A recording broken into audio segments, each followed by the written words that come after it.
So, Kell Brook defeats Matthew Hatton by unanimous decision. Kell won this very hard fought unanimous decision. No, it wasn't hard fought, it was a very clear unanimous decision. I'm not gonna lie to you. You know, it would probably been biased if you gave any points against Brook in that fight, really. You know, Hatton didn't do enough for me. Hatton had 2 good rounds in the whole fight. Actually, I gave Hatton 1 round in the whole fight. Every other round was to Brook. So, without getting repetitive, I'm going to tell you how I had the fight. And, like, the first round was a good round for Hatton, you know. He landed a good body shot, but I still didn't think it was enough overall. I think I gave it as a 10-10 round, but I can understand if he gave it to Brook. Yeah, and round 10, this was where he landed a nice all-or-nothing hook on Brook, and then attempted to pounce on him like a tiger on an exposed gazelle. Alas, it was all for nothing, as Brook may have been wobbled for like a second, but then he convincingly won the remainder of that round. And that was one of the 2 minutes 40 seconds of the round he won.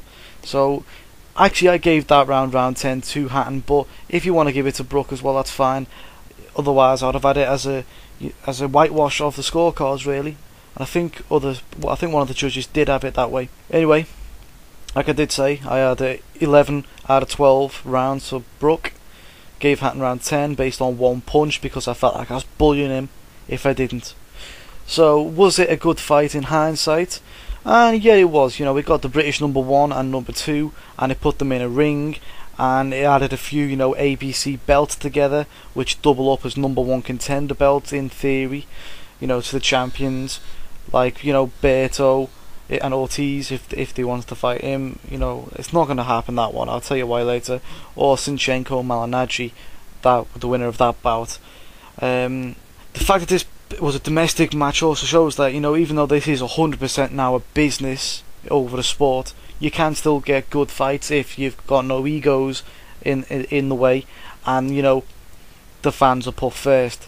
And to an extent they were in this fight, because it was a good domestic 1 and 2 fight, and at the end we know who's definitely number 1 in the domestic division, and now they can move on to bigger and better things. And don't worry, I'm going to address the haters later on. So basically I'm just going to go through what they both did really well, and it's a big list here for obviously Kell Brook, and I'm going to go through that right now. Obviously Kell Brook did some good counter punching on the front foot. He backed up his man as well. Even though we expected Hatton to do most of the backing up, Kell Brook did the better work on the front foot as well. He did a lot of smothering on all of the attempts to take the fight inside by Hatton. He had a decent defence. He kept his chin tucked in for most of the night and didn't take any risky chances. Thoroughly nullified Hatton's attack and made it look like Hatton was just there to survive, which I've heard a few people say he was just there to survive, and it looked like he was. You know, the movement was sublime. He was very accurate and his speed was brilliant. He had combination punches, that was good. He also picked just the right punches at the right time, and on any given night it looks like he could give anyone a good fight. Well, Hatton did well. You know, he showed heart, you know, staying with it until the end. He showed grit and determination, keeping at it until the end. He showed survival instincts, because, you know, he was totally outclassed in terms of skill, speed, accuracy all night, and he still survived. And he provided an opponent who was at least there and took the fight to Kell apart, even though he was highly unsuccessful in his attempts to win the fight. So looking at it now, where do they both go from this fight? Well, Hatton needs to rebuild now.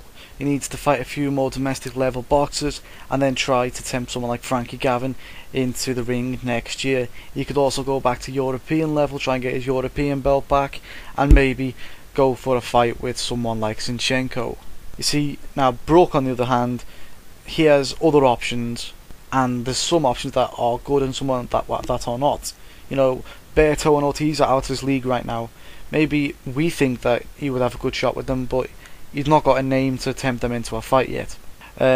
He's more likely going to be able to fight WBA champion Sinchenko or Paulie Malignaggi, whoever wins that fight next year, or at the end of this year maybe.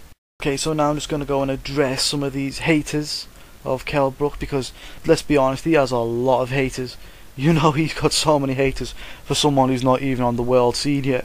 Okay, so Thing is, Kell Brook has said he wants the big fight, and he can only beat what is put in front of him. You know, people keep saying the name Berto. We're all aware Berto is fighting Ortiz, however, and you know, if Berto wins, they're probably going to end up having a third fight. You know, and people have to realise this is a business. Golden Boy Promotions are not going to say, look, right now we're taking a percentage of both of your money because we promote you both. So we don't want you to do that anymore. We don't want more money. We'll have half the money, and we're going to make one of you two fight Kell Brook. It's not how it's going to work. They're always going to try and push the match Berto versus Ortiz 3 instead of a fight with Kell Brook, as they don't get anything from Kell Brook.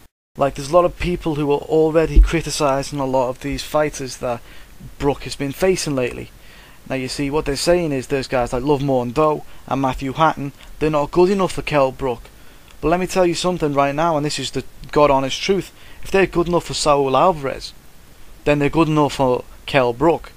And plus, they both won both fights in the exact same fashion, unanimous decision, almost whitewashed the scorecards on both fights.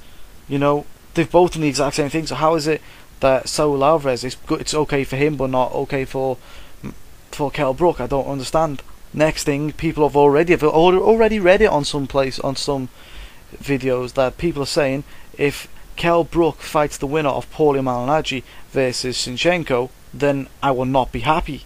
Well, why? You know, is Paulie not world level? Is he not mixed up with some of the best boxers of his time? Is he not a good boxer himself? Or looking at Sinchenko, is he not a world champion? Is he not undefeated? I mean, isn't this the main aim of this, to fight for world titles and make money along the way? So if Kell Brook somehow gets himself a world title shot against Sinchenko, should you just not be happy that he is fighting for a world title? I think you should.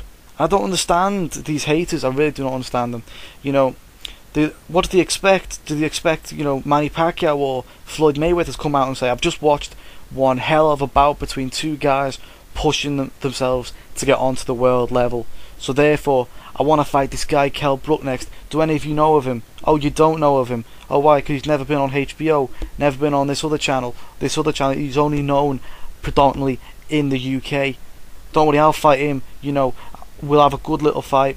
I'll probably beat him at the end of it, and then we'll see where he goes from there. Do you think that's going to happen? They'll be laughed out of the business. He can only fight the people he's put in front of him. He can't fight names that are bigger than him, exceptionally bigger than him, like the Mayweathers, the Pacquiaos. You can't fight people like Berto and Ortiz when they're pretty much having their whole careers planned out in front of them by Golden Boy Promotions and HBO, who are very happy to have them fight for a lot of money for them and themselves. Certain people they cannot always get fights against. I think a lot of it has got to do with some of these fans, and you know, they're getting over excited about just a guy who's literally just not even on the world scene yet. He's just now forced himself onto the world scene. You know, you got to realise that not everything that some of the promoters are saying are going to be true. Don't take it as gospel. You know, maybe they're going to say stuff like Andre Berto because people know the name. Maybe they're going to say Victor Ortiz because they know the name. Maybe they're going to say Amir Khan because they know the name. Not that Amir Khan's going to say, you know what, forget Lamont Peterson, I'm not fighting him anymore. You know, I'm going to move up a whole weight limit and just have a scrap with, you know, with Kell Brook, and then afterwards I'll think about what I'm going to do in my career. No, it's not going to happen like that. It's really not going to happen like that. Stop taking everything these promoters say as gospel, because a lot of it isn't true. You know, I'm pretty sure a lot of people, a lot of football teams, a lot of managers would say, I would love to sign Lionel Messi. I'd love to sign Messi. But it doesn't mean they're going to do it, you know. It doesn't mean that anything's going to happen in the long run. Okay, I'm just going to get through these shout-outs now, and there aren't many because most people didn't pick the right thing. Yeah, getting on with it now. First of all, we've got Big Bad Basher, shout out to you. Marquino219, shout out to that guy. Mr. Connolly, shout out. The J Dill, shout out. And Ali Ryder 619, shout out to you. Ali Ryder 619. Booyaka booyaka 619. Booyaka booyaka 619. Takes me back. It does.